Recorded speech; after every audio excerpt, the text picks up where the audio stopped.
It has been nearly 3 decades since this virus first became known.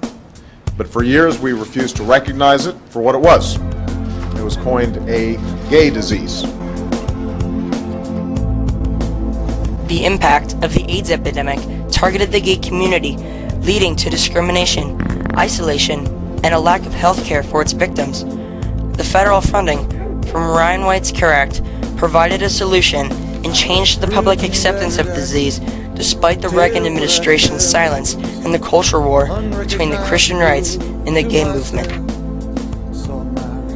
AIDS was first diagnosed in the United States by the Center for Disease Control on June 5, 1981.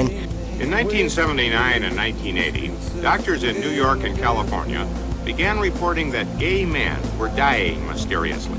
Randy Schultz, a gay himself, was hired by the San Francisco Chronicle to report on gay health problems. Mid-1981, a number of things happened at the same time. Doctors in Los Angeles noticed an unusual cluster of cases of a rare pneumonia among a group of gay men in Los Angeles. At the same time, doctors in New York City noticed that there was a rare skin cancer that was also appearing among gay men. They were identified separately, but within weeks, people at the Centers for Disease Control realized that there were two parts of the same phenomenon, that what you had was, for the first time in the history of mankind, an epidemic of immune suppression. That what linked these diseases was the fact that these men were losing their immune systems. The impact of this incurable deadly disease raised concern about how to protect national public health. By 1982, the media had labeled the crisis a gay disease, which was catastrophic to the homosexual community. Scientists at the National Centers for Disease Control in Atlanta today released the results of a study which shows that the lifestyle of some male homosexuals has triggered an epidemic of a rare form of cancer. Fear quickly spread across the country, and people with AIDS faced extreme rejection and isolation due to its gay label and the private nature of how this disease could be transmitted. Discrimination against the homosexual population had a long history. The gay movement was founded by Dr. Frank Kameny in 1958 after he was fired by the federal government for being a homosexual. In 1961, he founded the Medicean Society of Washington with Jack Nichols to fight for gay civil rights.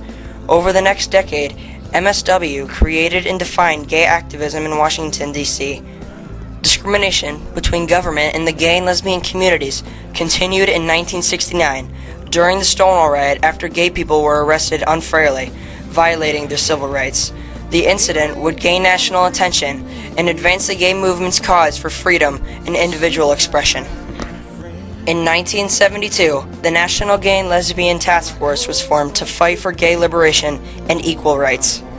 In 1973, the American Psychiatric Associations would declassify homosexuality as a mental disorder.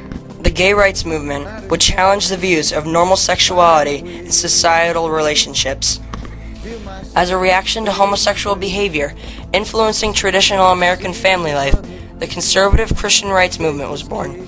Moral majority leaders Jerry Falwell and Pat Robertson fought back over concerns for the loss of American traditions and openly condemned their lifestyle. Vigureri and Weirlich, both conservative rights leaders and a political fundraiser, capitalized on the religious rights fears, using the 1980s Republican presidential election to win voters. A political platform on family values was created. The cultural war between the two movements' lifestyles changed into a political one. The AIDS epidemic would take a back seat to the new conservative administration who favored family values and fiscal policy spending. AIDS was, however, not only afflicting the gay community. In 1982, CDC found 3 cases in hemophiliacs, helping to confirm it would be transmitted through blood and bodily fluids. The need for swift, effective policy to protect the blood supply, education, and federal funding were essential for finding a cure and solutions for all of its victims. January 1983, CDC formed a committee to raise concerns about the nation's blood supply. Meetings with the Red Cross, Hemophilia Association, and the FDA resulted in skeptic and slow responses. A report from the Institute of Medicine concluded the lack of leadership, funding, and policies decisions from the U.S. government and public health services to protect the public health by recalling tainted blood or install proper donor and screening treatments resulted in 90% of the hemophiliac population becoming HIV and AIDS infected. Ted Koppel described him on Nightline, an extraordinary young man, brave, tolerant, and wise beyond his years. Born 1971, Ryan White was diagnosed a severe hemophiliac. Doctors prescribed Factor, a miracle drug to combat the disease, but the blood was tainted with the AIDS virus. December 17, 1984, Ryan White was told he had full-blown AIDS and only 6 months to live. He wanted to go back to school, but was banned due to ignorance and fear. The Center for Disease Control reported 1 case of AIDS in hemophiliacs in 1981. By 1984, there would be 52. The U.S. blood supply was now contaminated, and thousands of hemophiliacs would become infected. The Hemophilia Association's website reported the AIDS epidemic has placed great health, economic, ethical, and emotional burdens on affected people and their families. Ryan White had a goal, like many other people with the disease, to live a normal life. In his testimony on March 3, 1988, at the National Commission on AIDS, he spoke about his discrimination. He was banned from his middle school, forced to use separate drinking fountains and restrooms. He faced discriminatory jokes, exaggerated claims of him spitting on people and calling him a fag. He became known as the AIDS boy and drew national attention that gained sympathy by 1988. Other AIDS victims were not so fortunate. Avert.org reports AIDS discrimination can result in being shunned by families, peers, and the wider community, poor treatment in healthcare and education settings, an erosion of rights, psychological damage, and can negatively affect the success of testing and treatment. On a national level, the stigma associated with HIV can deter governments from taking fast, effective action against the epidemic.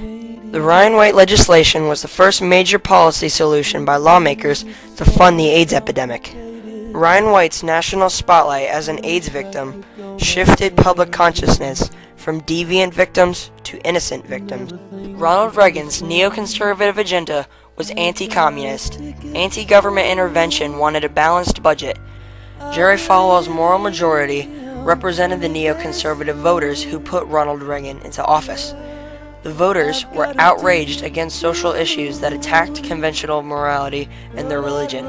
The AIDS victims were treated as if it was God's punishment and undeserving of taxpayers' funding.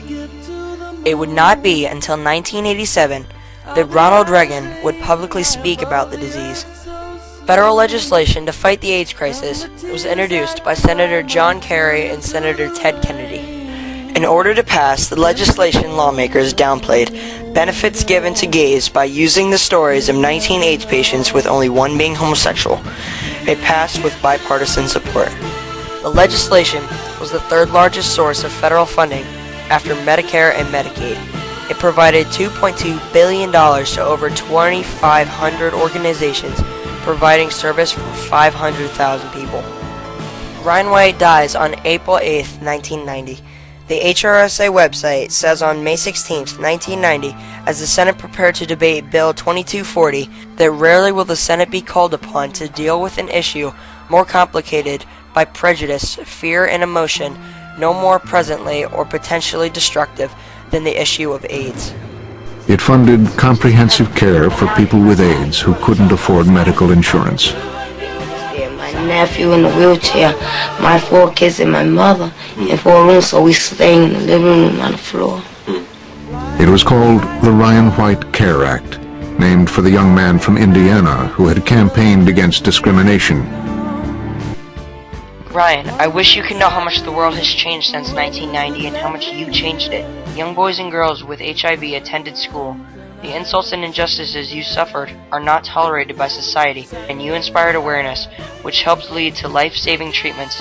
4 months after you died, Congress passed the Ryan White Care Act, which now provided more than $2 billion each year for AIDS medicine and treatment for 500,000 Americans. Today, countless people with HIV live long, productive lives.